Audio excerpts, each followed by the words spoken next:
ఓమస్మద్గురుభ్యో నమః. ఓమస్మద్గురు కాశ్యపాన్వయ సంజాతం నారాయణ పదాశ్రితం శ్రీమన్నారాయణం వందే యతీశ్వర శ్రియాజుషం. యో నిత్యమచ్యుతపదాంబుజయుగ్మరుక్మ వ్యామోహతస్తదితరాణి తృణాయమేనే అస్మద్గురోర్భగవతోస్య దయైకసింధోః రామానుజస్య చరణౌ శరణం ప్రపద్యే. జై శ్రీమన్నారాయణ. భగవద్బంధువులారా, గోదాదేవి యొక్క వైభవాన్ని వేదాంత దేశికులు చాలా చక్కగా మనకి అందించారు. ఇప్పటి వరకు మనం 4 శ్లోకాలు నేర్చుకున్నాం. ఈరోజు 5వ శ్లోకాన్ని మనం నేర్చుకోబోతున్నాం. ఆండాళ్ళ తల్లి మనకి అందులో తెలియజేసిన వైభవాన్ని కూడా శ్రవణం చేద్దాం. అమ్మ యొక్క వైభవం ఎంత గొప్పదో, అమ్మ చేసే కార్యాలన్నీ మనకు అర్థం కావు. అమ్మ దయాస్వరూపిణి. ఆ దయ కేవలం తన కోసం కాదు, తన బిడ్డలైన మనందరినీ రక్షించడం కోసం ఉపయోగపడుతుంది. మన్నెందుకు రక్షించాలి అనుకుంటారా? మనం సామాన్యులం కాం కదా, ఎన్నో తప్పులు చేసేవాళ్ళం. అది 1 2 లెక్క పెట్టడానికి వీలు లేనన్ని తప్పులు చేశాం. పరమాత్మ చక్రవర్తి ఎలాగో మనం కూడా చక్రవర్తులమే అంటారు వేదాంత దేశకుల వారు. అహమస్మి అపరాధ చక్రవర్తి. తండ్రి, నువ్వు అందరినీ రక్షించడంలో చక్రవర్తి అయితే నేను తప్పులు చేయడంలో చక్రవర్తినోయ్ అన్నారట. అలాగా ఎన్ని రోగాలు ఎక్కువ ఉంటే అన్ని రోగాలు కలిగిన వాడిని చూస్తే డాక్టర్కి ఆనందం వేస్తుంది. ఈ రోజుల్లో కాదు, ఆ రోజుల్లో. ఈ రోజుల్లో కూడా ఆనందం వేస్తుంది, ఎందుకంటే అన్ని పైసలు వస్తాయని. కానీ ఆ రోజుల్లో డాక్టర్లకి ఆ రోగిని మంచి వ్యక్తిగా మళ్ళీ తయారు చేయాలి. అబ్బా, ఎంత మంచి రోగి దొరికాడరా నాకు అని తనలో ఉన్నటువంటి ఆ వైద్య నైపుణ్యాన్ని మొత్తాన్ని చక్కగా రోగి మీద చూపించి రోగాన్ని నిర్మూలన చేసేవాడు. ఈరోజు హాస్పిటల్కి వెళ్ళి ఆపరేషన్ అయిన తర్వాత ఇంటికి తిరిగి వచ్చాక బిల్లు చూశాక మళ్ళీ హాస్పిటల్లో చేరాట. ఎందుకు అంటే అంత బిల్లు అయిపోయిందని పాపం మళ్ళీ ఇబ్బంది, అనారోగ్యం వచ్చింది. మనం చూస్తున్నాం. ఇప్పటికి కూడా ఒక ఇంట్లో ఒక పెళ్లి చేస్తే ఎంత ఖర్చు అవుతుందో, అనారోగ్యం చేస్తే దానికి 10 ఇంతలు అవుతుంది. ఆరోగ్యం అనేది చాలా చాలా మహాభాగ్యం అన్నారు. నిజానికి భాగ్యం డబ్బున్నోడిది తప్ప సామాన్యుడికి పరిస్థితి ఏమిటా అనిపిస్తుంది ఈ రోజుల్లో. కానీ ఒకంత మనకి వైద్యశాస్త్రంలో మంచి విజ్ఞానాన్ని అందించే పెద్దలు కూడా ఉండడం వల్ల అవి చేసుకుంటే చక్కగా మంచి జరుగుతుంది. అందువల్ల మనం లోకంలో మనిషికి విజ్ఞానం ఉన్నా దాన్ని ఎవరు ఆచరించకపోవడం వల్ల ఇవన్నీ కలుగుతున్నాయి. శారీరకమైన సుఖాలు, వాటిని కోరుకుంటూ మనం చేసే పనులు 1 2 చెప్పడానికి అలవి కావు. దానికోసం వాక్కుని మనం వాడుతూ అబద్ధాలు ఆడతాం. 2 దానికి తగ్గట్టుగా కొన్ని చర్యలు చేస్తాం. 3 మనస్సులో దాన్ని పొందడానికి కావాల్సిన చింతన చేస్తుంటాం. అందువల్ల మనో వాక్కాయ కర్మలు అంటాం కదా, ఈ 3టితో మనం చేసే తప్పులు అనుభవించక తప్పదు అంటారు. అయితే ఇలాంటి ఇన్ని తప్పులుంటే ఇవన్నీ అనుభవించాలా? శాస్త్రం చెప్తుంది, నా భుక్తం క్షీయతే కర్మ కల్పకోటి శతైరపి అని. ఎన్ని కోట్ల కల్పాలలో మనం అనుభవించినా తరగనంత పాపరాశి మన దగ్గర ఉందట. మరి ఇన్ని పాపాలు పెట్టుకుని మనం బాగుపడేది ఎలా అని భయం వేస్తుంది కదా. అందుకే ఆండాళ్ళ తల్లి మనకు ఒక అందమైన మాట చెప్పింది. ఏం పర్వాలేదర్రా, భయపడకండి అని అమ్మ భయాన్ని ఇచ్చింది. అంటే అమ్మ పోగొడుతుందా? కాదు. ఆ పాపాన్ని పోగొట్టేవాడెవడు? స్వామి. ఆ సర్వేశ్వరుడే మన పాపాలన్నింటినీ తొలగిస్తాడు. ఇన్ని పాపాలు మనం చేశాము, అన్ని పాపాల కలవాడిని చూస్తే ఆయన గంతులేస్తాడట. కోపంతో కాదు, ఆనందంతో. అమ్మయ్య, వీడు నా దగ్గరికి వచ్చాడురా అని. రాకపోతే కోపంతో ఉంటాడు. దగ్గరికి వెళ్ళామా, అమ్మయ్య వీడు తప్పులు చేసినా నా దగ్గరికి వచ్చాడు కదా, వీడు నేను రక్షిస్తా. ఇదే కదా రామచంద్రుడు మనకి చెప్పాడు. సకృదేవ ప్రపన్నాయ తవాస్మి ఇతి చ యాచతే. నీ వాడిని అని ఎవడైతే వస్తాడో, అలా వస్తే ఏం చేస్తాడు? వాడు ఎన్ని పాపాలు చేసిన వాడినైనా సరే రక్షిస్తాను, ఇది నా వ్రతము అని చెప్పాడు. కృష్ణుడు కూడా అదే మాటగా చెప్పాడు. అపిచేత్ సుదురాచార, ఎంత అందమైన మాట అంటే, మామూలు దురాచారుడు కాదు, సుదురాచారుడు. పాపాలు చేయడంలో వీడిని మించిన వాడు ఇంకోడు లేడు. అలాంటి పాపాత్ముడైనా సరే నన్ను గనక అనన్యభాగ్ భజతి, నన్ను తప్ప ఇంకెవ్వరిని ఆరాధించకుండా నన్నే విశ్వసించి నా దగ్గరే పడి ఉండి ఎవడైతే ఉంటాడో అలాంటి వాడు, ఆ దోషాలన్నీ తొలగిపోతాయి. సాధురేవ సమంతవ్య, వాణ్ణి సాధువులాగానే, అంటే ఉత్తమ పురుషుల్లా అప్పుడే చేసేస్తాడు. అది అది గొప్పతనం. ఆశ్రయించుకోగానే వెటిపోతాయో పోతాయట. పరమాత్మ గొప్పతనం చూడండి, అంత గొప్పవాడు. అందుకే ఈ శ్లోకంలో తెలియజేస్తున్నారు, నాయనా తండ్రి, అపరాధాలు చేయడంలో మేమంతా సామాన్యులం కాదు. మేము చిరకాలం నుంచి వ్రతంగా పెట్టుకుని ఉన్నాం. చిరదీక్షితానాం అంటారు ఈ శ్లోకంలో. అంటే ఎంతో కాలం నుంచి దీక్ష తీసుకున్నాం మేమంతా. వెంకటేశ్వర దీక్షలు, రామదీక్షలు అందరు తీసుకుంటే మేము పాపాల దీక్షలు తీసుకున్నాం. పాపాలు చేయడమే మా వంతు అని ఈ దీక్ష తీసుకున్నాం. ఇది మా వ్రతం. రక్షించడం నీ వ్రతం, పాపాలు చేయడం మా వ్రతం.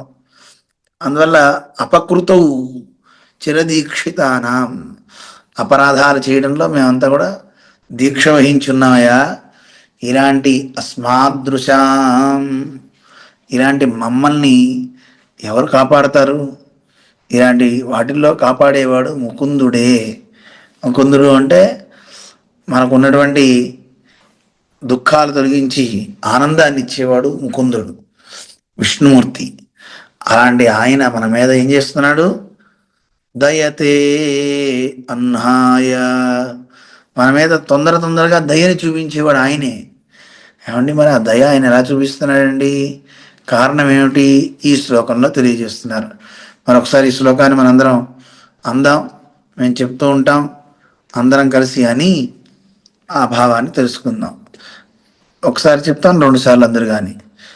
అస్మాదృశాం అపకృతౌ చిరదీక్షితానాం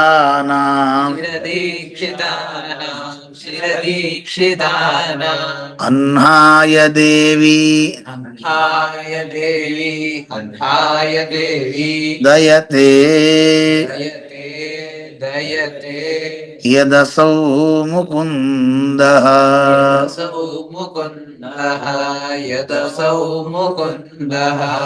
తన్నిశ్చితం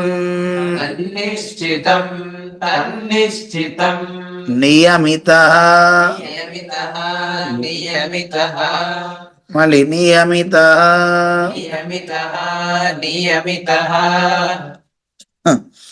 తవ మౌళిధామ్నా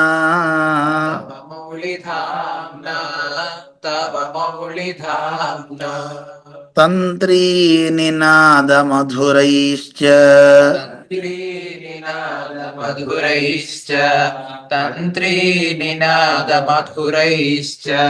గిరాం నిగుంభైః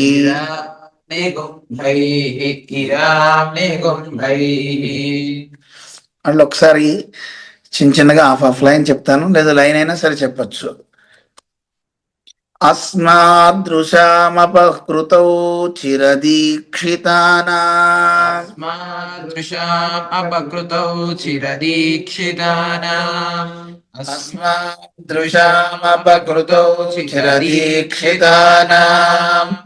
అన్నాయ దేవి దయతే యదసౌ ముకుందః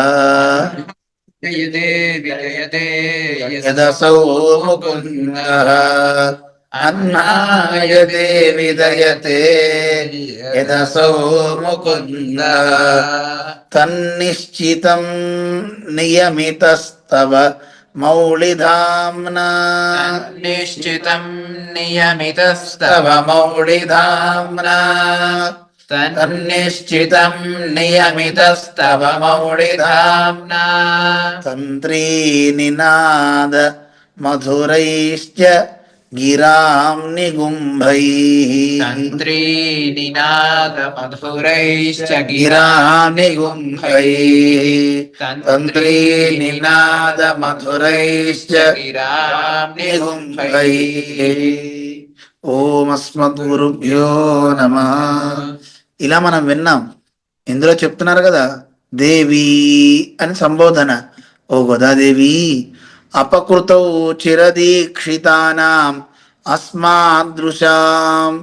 అపకృతౌ అపరాధాలు చేయడంలో, చిరదీక్షితానాం ఎప్పటి నుంచో మేము చాలా వ్రతం పట్టుకుని ఉన్నాం అమ్మా, మేము తప్పులు చేసి తీరతాం. మనవాడ మామూలు చెప్పారు కదా, ఏమని అంటే ఇదివరకు చేశాను, ఇప్పుడు చేస్తూ ఉన్నాను, తర్వాత చేస్తాను. ఎందుకంటే ప్రకృతి మనిషిని ఊరికనే అట్టి పెట్టదు. తప్పులెన్నవారు తమ తప్పులు ఎరుగురు అన్నట్లుగా లోకంలో ప్రతి ఒక్కడు తప్పు చేసేవాడే, తప్పు లేనివాడెవడు? అందరం తప్పులు చేస్తాం. ఈ మాట సీతాదేవే మనకి చెప్పింది. అందువల్ల ఇలాంటి దోషాలు కలిగిన మేము వాక్కుతో అబద్ధాలు ఆడుతున్నాం, మనసుతో వంచన చేస్తున్నాం. ఇలా ఇన్ని దోషాలు మా దగ్గర ఉన్నాయే, మరి ఇన్ని దోషాలు కలిగిన మమ్మల్ని రక్షించేది ఎవరు? నువ్వే. అందువల్ల ఎవరు రక్షించాలి? అసౌ ముకుంద. ఆ ముకుందుడు, ఆ స్వామి దయని మన మీద ప్రవర్తింపచేస్తున్నాడు. ఆ స్వామి దయే గనక మన మీద ప్రవర్తించకపోతే మనకి రక్షణ ఎలా దొరుకుతుందండి? ఇందాక మనం అనుకున్నాం కదా, ఎన్ని కోట్ల కల్పాలలో ఉన్న పాపరాశి అయినా సరే దగ్ధమైపోతుంది అని. చూడండి ఎంత గొప్పతనం. శతకోటి దరిద్రాలకి అనంతకోటి ఉపాయాలు ఉన్నాయన్నట్లుగా ఇన్ని పాపాలు చేసే మనకి ఎలాగా అంటే, పొద్దున్నే లేచి హరి అష్టకం, కృష్ణాష్టకం ఒకసారి అంటే కోటి జన్మ కృతం పాపం తత్క్షణేన వినశ్యతి అంటున్నారు కదా. ఒకసారి కృష్ణ అంటే కోటి జన్మల పాపాలు పోతాయి అంటున్నారు. అలాగే హరి అష్టకం, ఆ హరి అష్టకం చదివితే ఏమవుతుంది? ఆయుష్యం బలం ఆరోగ్యం. ఇలాగా మనం పంచాయత స్తోత్రంలోనూ మనకి చెప్తున్నారు. హరి అష్టకం ఇదం పుణ్యం ప్రాతరుత్థాయ పఠేత్, ఆయుష్యం బలం ఆరోగ్యం అంటూ అందులోనూ తెలియజేస్తున్నారు. పంచాయుధ స్తోత్రం చదివితే అందులోనూ తెలియజేస్తున్నారు. అంటే చూడండి పరమాత్మ ఎంత దయ కలిగిన వాడో. ఒరే నాయన, ఒకసారి నా నామం చెప్పండారా చాలు, మీకు మంచి జరుగుతుందిరా, మీరు బాగుపడతారా. అందుకే పేర్లు పెట్టుకునేటప్పుడు కూడా మనం ఆ ఇష్యూ ఈ ఇష్యూ కాకుండా చివరిలో ఇప్పుడంతా అందరూ కదా, అవి కాకుండా మన పాపాలన్నీ ఉష్కాకి అయిపోవాలంటే దేవుడి పేర్లు పెట్టుకోవాలి. ఆ పేర్లు పెట్టుకుంటే రామా అని సంబోధించవచ్చు. ఎవరన్నా వ్యక్తి కృష్ణ ఇలా పేర్లు ఉన్నాయనుకోండి, ఆ పేర్లు స్మరించడం వల్ల మనకి ఎంతో లాభం కలిగిస్తాట పరమాత్మ. అది వ్యక్తిని కదా నువ్వు పిలిచింది అంటానికి లేదు, అవన్నీ భగవంతుని నామాలే. అందువల్ల పరమాత్మ ఇంత దయ కలిగిన వాడో చూడండి అని చెప్తూనే మన వేదాంతీసుకుల వారు ఏమంటున్నారో చూడండి ఇందులో. అమ్మా గోదాదేవి, నీ భర్త ఇంత బాగా రక్షిస్తున్నా అంటే కారణం ఆయనలో ఉన్న దయా నువ్వు అనుకుంటున్నామేమో కాదమ్మా.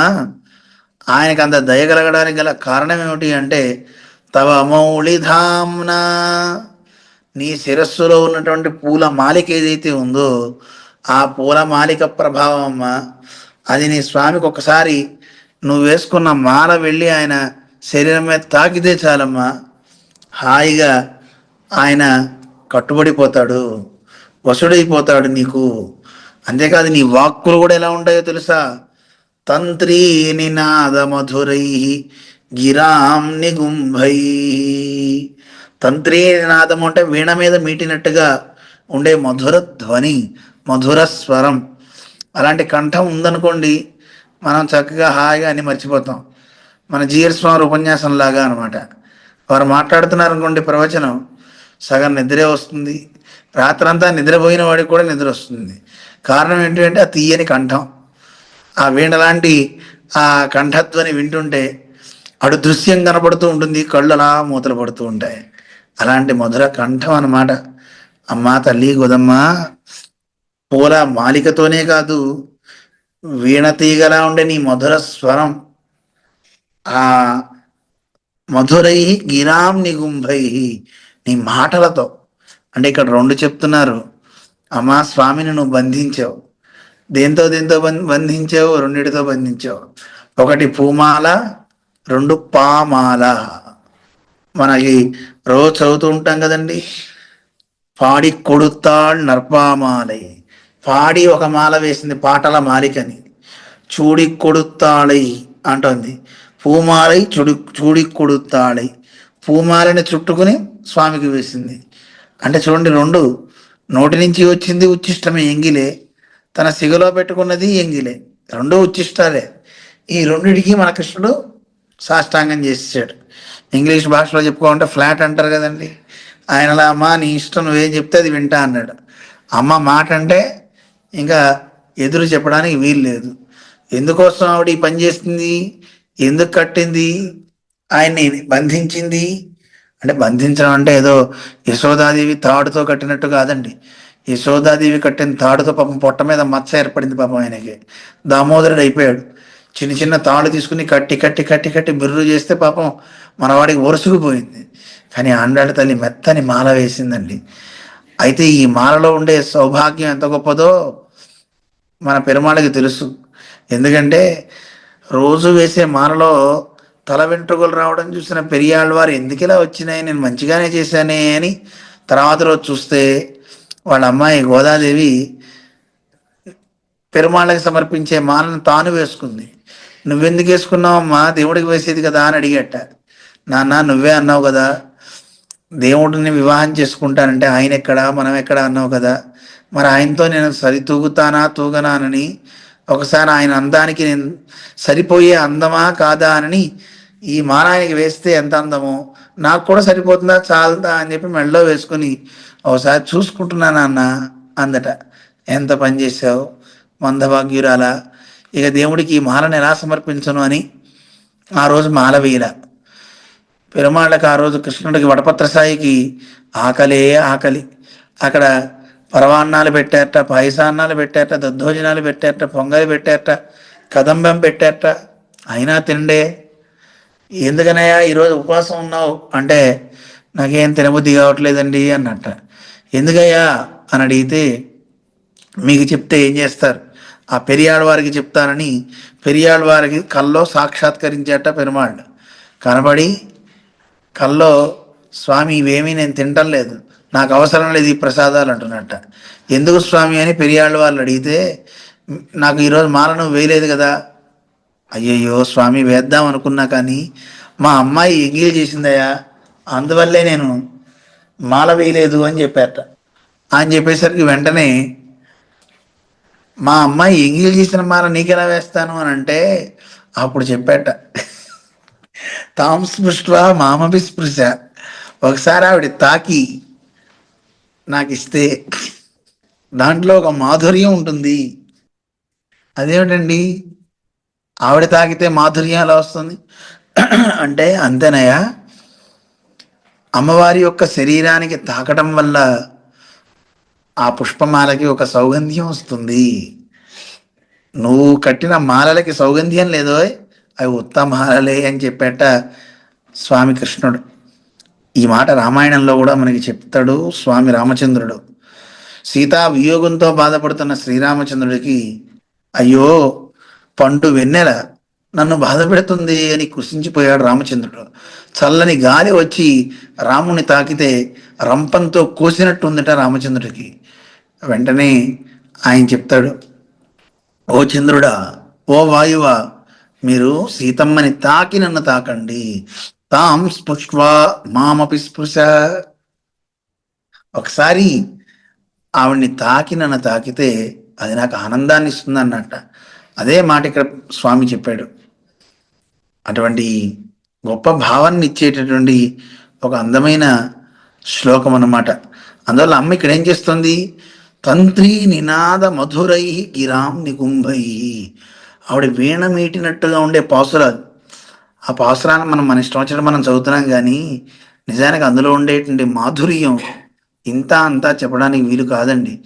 చక్కగా రామాయణాన్ని కూడా తంత్రీలయ సమన్వితం అంటారు కదా, వీణ మీద మీటినట్టుగా చక్కగా ఉంటుంది, అలా వాయిద్యాలతో వాయించవచ్చును అంటారు.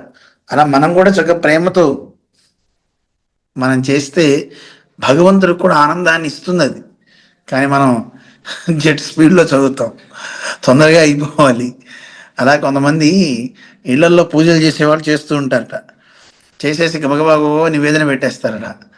వేడి వేడి స్టవ్ మించి దించేసి, ఏమండి ఏమిటండి ఇంత తొందర నివేదన అని అడిగితే, అన్నట్ట ఏం చేయాలండి, ఆఫీస్కి వెళ్ళాలి కదా, మరి దేవుడికి నోరు కాలదా, నేనేం చేస్తానండి, అందుకే దేవుడికి చెప్తున్నాను నాయన, సెగ నీకు ప్రసాదం నాకు అన్నట్టు వాడు.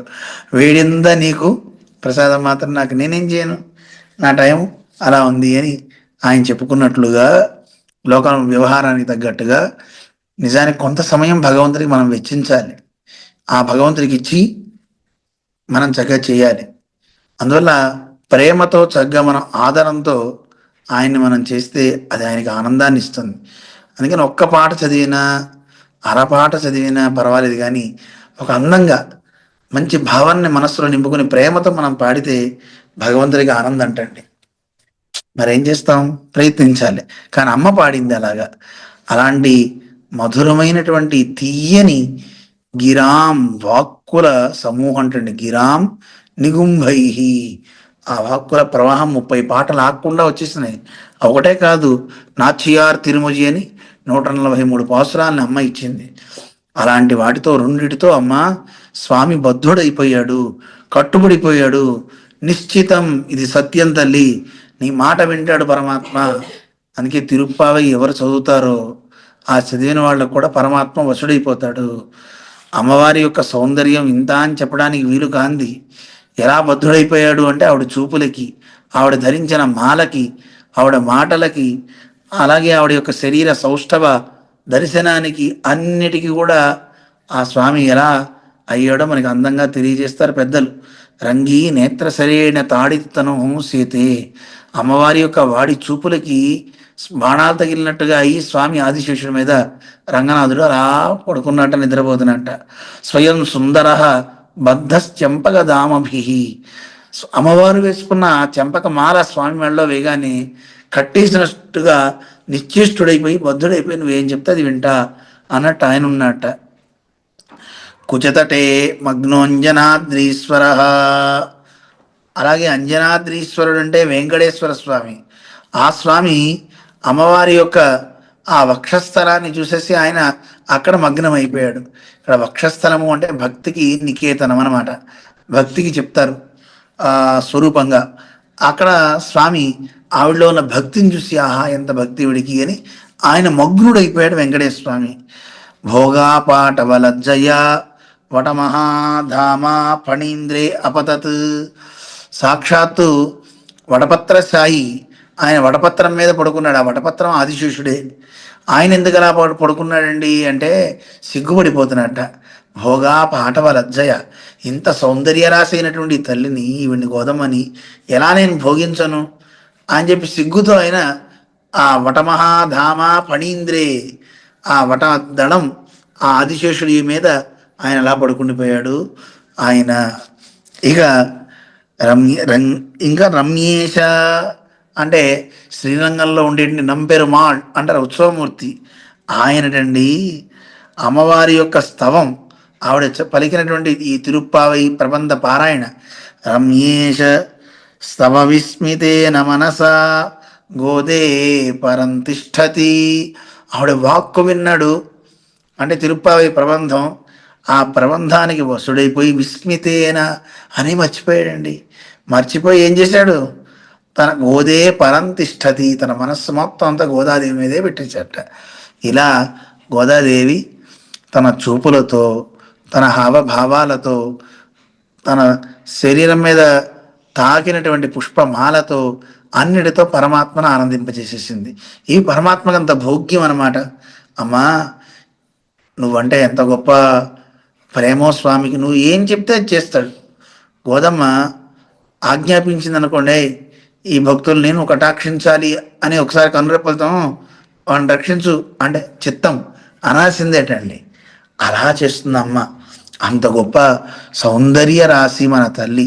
అలాంటి తల్లి ఉండగా మనకి ఏమిటి అమ్మ, 2 రకాలుగా నీ శేషమాలలతో స్వామి బద్ధుడైపోయాడు అంటే నీకు మాట వినేవాళ్ళ నీ వశుడైపోయాడు. 2 నీ మాటలు పూమాల పామాల, ఈ రెండిటితో స్వామి నీ సేవలో ఉంటున్నాడమ్మా అని చక్కగా నీ కట్టుబడిపోయి ఉన్నాడు అని చక్కగా తెలియజేస్తున్నారు. ఎందుకంటే అప్పుడప్పుడు అంటూ ఉంటారు కదా, మొన్నేనండి మా వాడికి పెళ్ళయింది, అంత ముందు వరకు నేను ఏం చెప్తే అది వినేవాడండి, ఇప్పుడు మా కోడలు కొంగు పట్టుకు తిరుగుతున్నాడండి, అస్సలు నా మాట వింటం లేదండి వాడు అంటున్నారా లేదా? ఆవిడేదో మంత్రం వేసిందో తెలియదండి. మంత్రం వేయాలటండి, నిజానికి వాడు వాళ్ళ ఆవిడతో తిరిగితే వీళ్ళకేం నొప్పండి? మంచిదే కదా, చక్కగా ఇంకా ఎంకరేజ్ చేయాలి, వాళ్ళని మంచిగా ఉండమని చెప్పాలి. కానీ ఈ కుటుంబాల్లో ఇలాంటి వాటి వల్ల ఇంకా దూరం అవుతున్నారు అందరూ కూడా. అందుకని సాధ్యమైనంత వరకు ఇలా ఒక సౌందర్యం వల్ల, ఓ మాట వల్ల, ఓ చేష్టల వల్ల, మంచి ప్రవర్తన వల్ల అనుసరిస్తారు. అలా సాక్షాత్తు సర్వేశ్వరుడు కూడా గోదాదేవిలో ఉండేటువంటి ఆ తీయని మధుర కంఠ ధ్వని చేత వచ్చినటువంటి స్తవం, ఆ ధ్వనితో పాడిన పాటలకి లొంగిపోయాడు. అమ్మ శరీరానికి తాకినటువంటి పుష్పాలకి వశుడైపోయాడు. అమ్మ ఏం చెప్తే అది వింటాట. మనకి ఇంకేముందండి, ఏ భయమూ లేదు.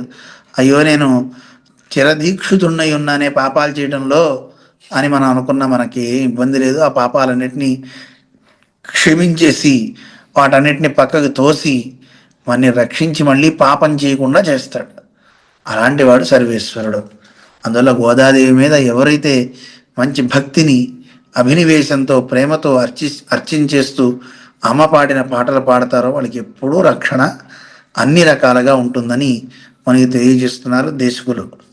ఒకసారి ఆ శ్లోకాన్ని చదువుకుని ముగిద్దాం. ఓం అస్మద్గురుభ్యో నమః. అస్మాదృశామపకృతౌ చిరదీక్షితానాం అన్నాయ దేవి దయతే యదసౌ ముకుందః తన్నిశ్చితం నియమితస్తవ మౌళిధామ్నా తంత్రీ నినాదమధురైశ్చ గిరాం నిగుంభైః. ఓం అస్మద్గురుభ్యో నమః. శ్రీమన్నారాయణ రామానుజ యతిభ్యో నమః. జై శ్రీమన్నారాయణ.